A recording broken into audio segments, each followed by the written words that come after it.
Hey, what's up everyone? I hope you're all having a wonderful day or night. I hope you will enjoy today's video, so let's just get into it. I've been single for a year and deleted and re-downloaded the apps at least a million times. I finally said yes to a date, and I'm gonna tell you why I said yes to that date. Loved that this man was like, okay, that's your favorite restaurant? Great, I'm gonna make reservations for us at this time on this night. Like, yes, please! Why is it so hard to find somebody to do that? Everyone else is like, hey, what's up? What's your schedule? Maybe we can go for a walk. Or like, I don't know, what do you wanna do? Like, show me that you want to do something. Like, take charge, be a man. I know I'm gonna get hate for saying that. Call me old-fashioned, but let's talk about it. What's there to talk about? You're old-fashioned, you found yourself a man, end of story.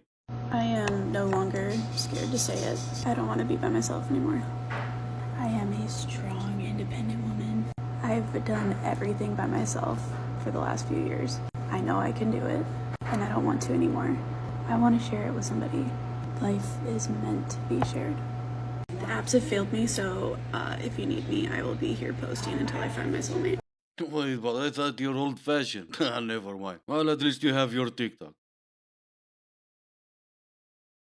This part of my series where I share things my guy friends have said or done that have completely altered my brain chemistry. You just went on a first date with a guy and you really like him. Like, you think he's the one. You delete the dating apps. You stop talking to all those other guys that you were flirting with. You start Pinteresting wedding inspo. What the hell are you doing? Stop. Do you think he is doing the same? Okay, we don't actually know what he's doing, but that doesn't matter. It's irrelevant.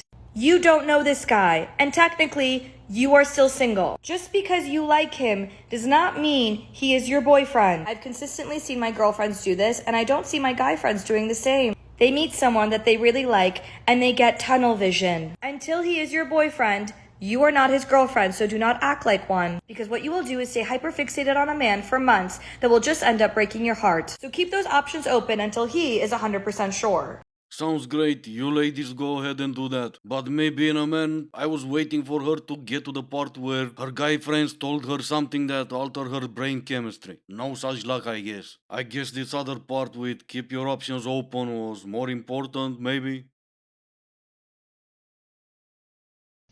So it's about time we spoke about how atrocious the dating scene is throughout what seems to be Melbourne, but I'm sure it is other areas as well. I had a friend send me a TikTok from a fellow Melbourne girl talking about this, and honestly, the amount that this resonated with me and my other girlfriends who are also single going through this, I can't even begin to explain to you. It was literally so spot on. It is honestly an absolute show. Like, I can't even begin to explain it to you. I'm 33 this year, and honestly, I thought by this age I would have met someone, and at least if I hadn't met someone, I would have been close to meeting someone. And honestly, it is so bad out there. I last year got ghosted ongoing by so many different men.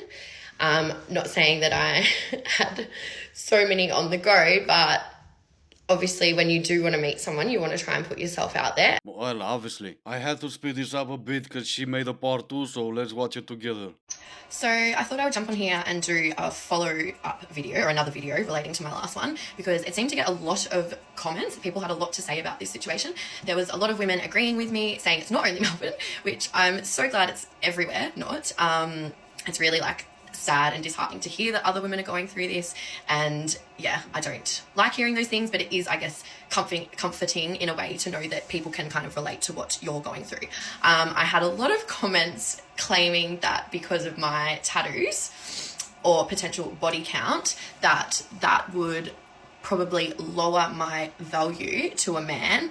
And to be honest, if any guy or person thinks that my value is lesser than because I have tattoos, I could potentially have a higher body count, that's not a person that I want to be associated with anyway. And it's not a guy that I would be dating. So I would rather be single for the rest of my life than end up with a person like that. Great, so there's no argument then. You would rather stay single and I would rather stay away. This is what I would call a win-win.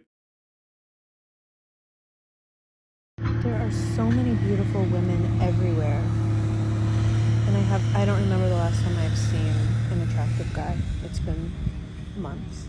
Interesting. Well, looking at the reflection on your sunglasses, there's no one around. But still, this is what you need to do. Take off those sunglasses, throw them away, and get some prescription glasses. And then you'll see the real world around you. I know the bigger shock is gonna be when you look at yourself in the mirror, but you can do it. I have my faith in you.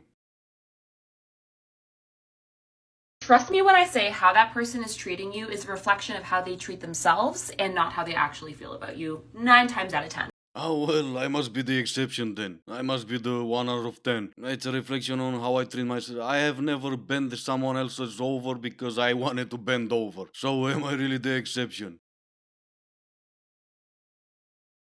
If he blocked you, that means you have so much power over him. Like, I want you to think about it for a second. To go through the action of going on someone's profile, to select the option to block them, like that takes a lot of energy and like thought process to be like, you know what, this person bothers me so much that I need to block them. I need to put boundaries in place because they affect me so much that I need to block them. Okay, I'm gonna give you a little bit of a mindset switch here, okay? In the past, I have blocked certain guys because after the breakup, it was so painful and my friends were always like, just block the guy, like do your thing. And I never really had my own opinion, so I just did it because I was like, oh yeah, like that just seems like the thing to do, right? So after I blocked them, you kind of like instantly go into this feeling of like, oh my God, like they're gone forever. Like that's it. Like the story's literally done. Like I blocked them. Like there's nothing else you can do. Like that's literally it. Like I've cut them out of my life forever. Yeah, literally like scary. You know you can unblock them though. Not that it wasn't a good story, even though it wasn't. But the argument started from a different lady saying he blocked me, he's not coming back. And your argument obviously is that they always come back. No, they don't. Especially since you're that annoying to him that he blocked you, obviously he's not coming back. Stop lying to your followers. And no, it doesn't take that much time and that much energy to block someone. It takes about 30 seconds. And if you got him to that point where he needs to block you, he's not coming back. So I've been on the apps a lot this week because I'm trying to set up dates because meeting someone is a priority to me, even though it's exhausting and I'm really happy by myself. I know that I need to like do it. So I'm like actively swiping, trying to like set up a few dates for next week, right? And I just got this match or like this message from a guy on Hinge and he said, Amanda, it's been 6 months that I've seen you on the apps and like you seem perfect. What's happening? Why can't you find someone? And I was like, damn, that I was not prepared for that ice cold cup of reality today, but fair. But like the thing is, I know I am still single. It's because dating is exhausting. So I'll go on like 1 or 2 dates, they'll be bad, and I'm like, oh my God, I'm so tired. And then you know what ends up happening? I end up prioritizing my friends and my alone time. Like I'm so happy to just be at home by myself or with my girlfriends. And then second, this is the second reason why I haven't met someone yet. Tonight I'm meeting up with an old coworker who I haven't seen in a long time. We were supposed to go out or something. And then I was like, do you want to just come over to my house? Because like it's cold outside, I can make apéro. And he was like, yeah. Like every time I have the chance to go outside, if there's even like the slightest way to make this be an inside thing, I'm always doing that. Like I'm always trying to scam people into my home because I don't want to be outside. But do you know what the problem with that is? The men are outside. Yeah, unfortunately, that is kind of true. But some men are inside. Take your coworker, for example. He's gonna be inside your home tonight. Unless he's not enough and you're only using him for his body. Which is pretty sad, but if that's the case, I still call it a win-win. I don't think he minds it all that much.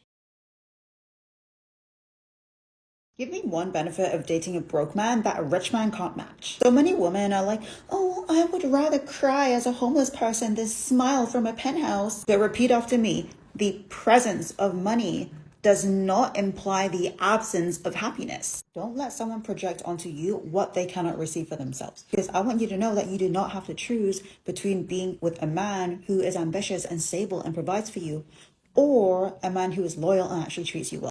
Give me one benefit of dating a broke man over a rich man. Sure, okay, I'll try. There are not enough rich men to go around for all of you who want a rich man. So it comes down to dating a man or keep dreaming you're never gonna date a rich man. Okay, another thought that is going to keep you away from dating low effort, bare minimum men who probably just don't like you that much. Tell yourself, the worst he treats you now is the best he will treat you when you're married. It's not getting any better.